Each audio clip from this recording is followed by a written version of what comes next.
No one was supposed to know this yet, and that is exactly why the whispers feel so dangerous, because the story circling Lady Louise Windsor is not just that she fell in love quietly, but that she may have already crossed the line from private romance into a secret promise months ago, while the palace kept its face perfectly calm, perfectly polished, perfectly silent, as if nothing at all had changed. While behind those gates, one of the most protected young women in the royal family may have already said yes. That is the bombshell tearing through royal gossip circles right now. Not is Lady Louise serious with Felix? Not could there be an engagement one day? No. The murmur now is far more explosive, far more delicious, and far more unsettling for a family obsessed with timing, control, and appearances. The murmur is that this was done already, quietly, softly, without the balcony, without the fanfare, without the formal photograph, without the palace machine announcing it in the way it announces everything it wants the public to bless. And if that is true, then the real scandal is not the romance. The real scandal is the hiding. Because Lady Louise was never supposed to be this kind of story. She was the royal who stayed just outside the spotlight, the one raised with such careful distance from the institution that people almost forgot how close she really stands to the center of it. She was the practical one, the grounded one, the girl seen on trains with a laptop instead of in tiaras beneath chandeliers, the granddaughter carrying Prince Philip's legacy through carriage driving rather than chasing celebrity. She was the safe one, the quiet one, the one who made the monarchy look normal without ever trying too hard. And maybe that is exactly why this rumor has detonated with such force. Because when the most private royal becomes the keeper of the biggest secret, people lean in harder,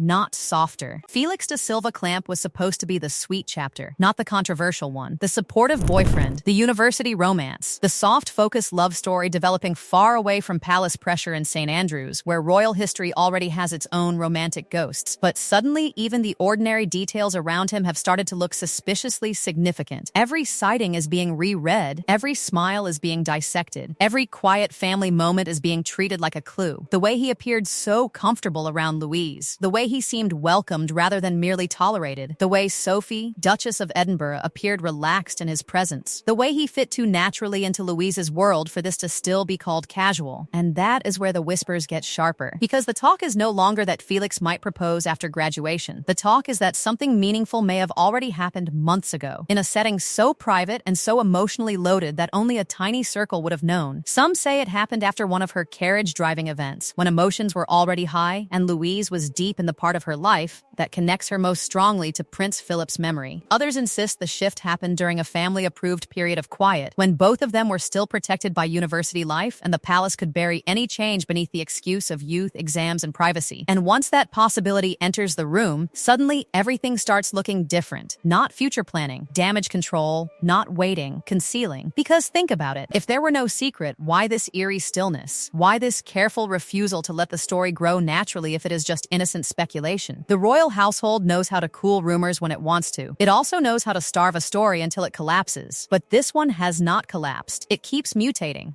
It keeps returning. It keeps picking up that dangerous extra detail gossip only gains when somebody, somewhere, has seen too much and said just enough. And beneath all of it is the question that makes palace aides sweat. What if Lady Louise chose love first and protocol second? What if the young woman everyone assumed would do everything gently, quietly, correctly, has actually made the boldest move of all by agreeing to a future before the institution was ready to choreograph it? That would not be a rebellion in the tabloid sense, not some dramatic runaway fantasy, but something much more unsettling to the palace machine. Independence. Calm, understated, intelligent independence. The kind that cannot be attacked because it looks too decent. The kind that cannot be easily turned into scandal because it is wrapped in sincerity. The kind that makes the palace look slow, not sovereign. And now people are starting to wonder whether the silence itself is the clue. Whether the missing announcement is not proof that nothing happened, but proof that something did. Whether the delay is not romantic caution, but strategic postponement. Whether the family, already juggling image pressures from every direction, simply cannot afford another royal storyline they did not script themselves. Because once Lady Louise's name moves from promising young royal to secretly engaged royal, the tone changes overnight. Expectations rise. Public curiosity explodes. Questions about her role, her title, her future, and Felix's place in the royal orbit become impossible to contain. So the palace smiles, says nothing, and hopes the whispers tire themselves out. But whispers almost never die when there is even a flicker of truth feeding them. And right now, the most dangerous thing about this story is not the ring nobody has seen, not the proposal nobody can confirm, not even the timeline nobody can pin down. It is the feeling, growing stronger by the day, that something intimate and irreversible may have already happened, and Britain is only now catching the scent of it. And if that feeling is even partially true, then what comes next is where this story stops being a quiet romance and starts becoming a full-blown royal dilemma, because an engagement that already exists but has not been acknowledged is not just a love story waiting to be revealed. It is a timeline already broken, a narrative already out of palace control, and the deeper insiders are leaning into a far more unsettling version of events. One where the delay is not romantic patience but calculated silence, the kind that stretches just long enough to prepare the public, to test reactions, to measure how far this story can travel before it becomes impossible to contain. Because suddenly people are looking back at everything with a different lens, and nothing feels accidental anymore. Not the carefully spaced appearances, not the subtle increase in Lady Louise Windsor's public confidence, not the way she has been stepping forward just enough to be noticed, but never enough to trigger a full media frenzy, as if someone, somewhere, already knew that a bigger reveal was waiting in the background, something that needed her image to evolve first before it could be safely dropped into the public conversation, without shockwaves turning into backlash. And then there are the moments that refuse to sit quietly, the ones that felt ordinary at the time but now look like fragments of something much bigger, like that Sandringham appearance where Felix de Silva-Clamp wasn't just present, he was comfortable, integrated, almost as if he belonged, not. That hovering on the edge like a boyfriend still proving himself, but moving within that space like someone already accepted, already trusted, already woven into the private rhythm of Louise's world. And when you replay that image now, knowing what is being whispered, it doesn't feel like a casual outing anymore. It feels like a soft launch that nobody recognized in real time. And that is where the speculation turns sharper, because the palace has a long, almost instinctive habit of controlling the order of events. Engagement first, announcement second, narrative tightly wrapped around tradition. But what happens when that order is flipped? When the private decision comes first and the public story is forced to catch up later? When the palace is no longer guiding the moment but reacting to it, reshaping it, delaying it, trying to smooth it into something that still feels royal even if it began in a way that wasn't entirely planned? There are whispers that the delay is tied to something far more strategic than simple graduation timing, that the family wants a clean moment, a polished window where nothing else competes for attention, where the announcement can land gently instead of colliding with other pressures already hanging over the monarchy. Because the truth is, the institution is navigating a fragile phase, balancing tradition with modern expectations, dealing with public scrutiny that no longer fades as easily as it once did, and the last thing it needs is a surprise development that feels like it slipped through the cracks instead of being carefully presented. But that only deepens the intrigue, because the more controlled the silence becomes, the louder the absence of confirmation feels, and the more people begin to question whether the palace is protecting the couple or protecting itself, whether this is about giving Louise the private space she has and always been granted, or about buying time to reframe a story that didn't follow the script. And once that doubt takes root, it spreads quickly, feeding every new rumor, every new sighting, every new suggestion that something is being held back. And then there is Louise herself, quietly at the center of all this noise, still moving through her life with the same composed normality that made her so different from the beginning, still studying, still competing, still appearing untouched by the storm building around her name. And that contrast only adds to the mystery, because if nothing has changed, why does everything feel like it has? Why does her story suddenly carry the weight of something already decided, already set in motion, already waiting for the moment when it can no longer be hidden behind careful smiles and controlled appearances? Felix's role in all of this only grows more fascinating the deeper you look, because he does not fit the traditional mold. And that difference is exactly what makes this potential engagement so compelling and so complicated at the same time. A young man from outside the aristocratic blueprint, stepping into a world that has spent centuries defining who belongs and who does not, yet doing it so naturally, so quietly, that resistance becomes difficult to justify, especially if the relationship itself feels genuine, stable, grounded in the kind of simplicity the monarchy has been trying to project more of in recent years. And that is where the stakes quietly rise, because this is no longer just about whether a ring exists or whether a proposal happened. It is about what this story represents if it turns out to be true, a shift in how the next generation of royals might navigate their personal lives, choosing authenticity over ceremony, timing their own milestones instead of waiting for institutional approval, reshaping what it means to be royal without ever making a dramatic statement about it. And that kind of change does not arrive with loud declarations. It arrives exactly like this, through whispers, through uncertainty, through a story that feels half half hidden until suddenly it is impossible to ignore. There are even murmurs, softer but persistent, that a private celebration may have already taken place. Something small, something intimate, something that would never be photographed, never be confirmed, but meaningful enough for those closest to them to understand what had happened without needing a public announcement. And if that is true, then the narrative is not building toward an engagement, it is trailing behind one, trying to catch up to a moment that has already passed quietly behind closed doors. And so Britain watches, not with the certainty of a scheduled royal announcement, but with the restless curiosity of a story that refuses to settle. A story that feels like it is unfolding in reverse, where the ending may already exist and the beginning is still being constructed for public consumption, where every new day without confirmation only sharpens the question instead of answering it, where the absence of a ring on display somehow makes the possibility of its existence feel even more real. Because in the end, the most unsettling possibility is not that Lady Louise Windsor might get engaged soon, it is that she already has been, that the decision has already been made, that the promise has already been exchanged, and that somewhere behind the calm exterior of the palace, a carefully managed clock is ticking toward the moment when the truth, whatever it is, can finally be revealed in a way that feels intentional, controlled, and perfectly timed, even if the real story began long before anyone was meant to notice.